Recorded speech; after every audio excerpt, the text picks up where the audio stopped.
ఎడారిలో సెలయేర్లు అక్టోబర్ 22. మోషే మిద్యాను యాజకుడైన యిత్రో అను తన మామ మందను మేపుచూ ఆ మందను అరణ్యం అవతలకు తోలుకొని దేవుని పర్వతమైన హోరేబుకు వచ్చెను. ఒక పొద నడిమిని అగ్నిజ్వాలలో యెహోవా దూత అతనికి ప్రత్యక్షమాయెను. నిర్గమాకాండము 3:1-2.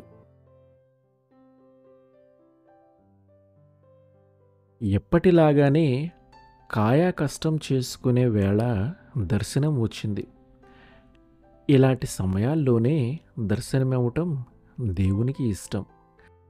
తన దారిని పోతూ ఉన్న మనిషిని దేవుడు ఎన్నుకుంటాడు. అతని ఎదుట దేవుని అగ్ని సాక్షాత్కరిస్తుంది. అనుదిన జీవితపు కష్టాల్లోనే కృపా సామ్రాజ్యం ఎదురవుతుంది. తండ్రి అయిన దేవా, మామూలు రోడ్డు మీద నీ సన్నిధి కోసం ఎదురుచూసే జ్ఞానాన్ని దయచెయ్యి. ఆశ్చర్యకార్యాల కోసం నేను అడగటం లేదు.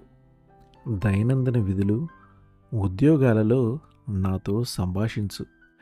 నేను అలవాటుగా చేసే ప్రయాణాల్లో నాతో కలిసి ప్రయాణించు. నా దీన బ్రతుకును నీ సన్నిధిలో మార్పు నొందించు. కొందరు క్రైస్తవులు అనుకుంటారు తామెప్పుడూ ప్రత్యేకమైన దర్శనాలను, అంతులేని ఆనందానుభూతులను పొందుతూ ఉండాలేమోనని. ఇది కాదు దేవుని పద్ధతి. ఉన్నత స్థలాల్లో ఆత్మీయానుభవాలు, అగోచరమైన ప్రపంచాలతో అపూర్వమైన సాంగత్యాలు, ఇవి కాదు దేవుడు చేసిన ప్రమాణాలు.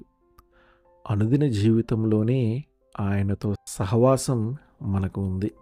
అది చాలు. రూపాంతరాన్ని కేవలం 3 శిష్యులు మాత్రమే చూశారు. ఆ 3 గెస్సెమనే యాతనను చూశారు. ఎవరికీ రూపాంతర పర్వతం మీద శాశ్వతంగా ఉండిపోయే అనుమతి లేదు. లోయలోకి దిగివచ్చి చేయవలసిన పనులున్నాయి. యేసు ప్రభువు తన మహిమలో కాదు గాని ఇహలోకపు శ్రమలోనే తన ప్రయోజనాన్ని మనుషులకు కనబరిచాడు. మెస్సియాగా కనిపించాడు. ఆమేన్.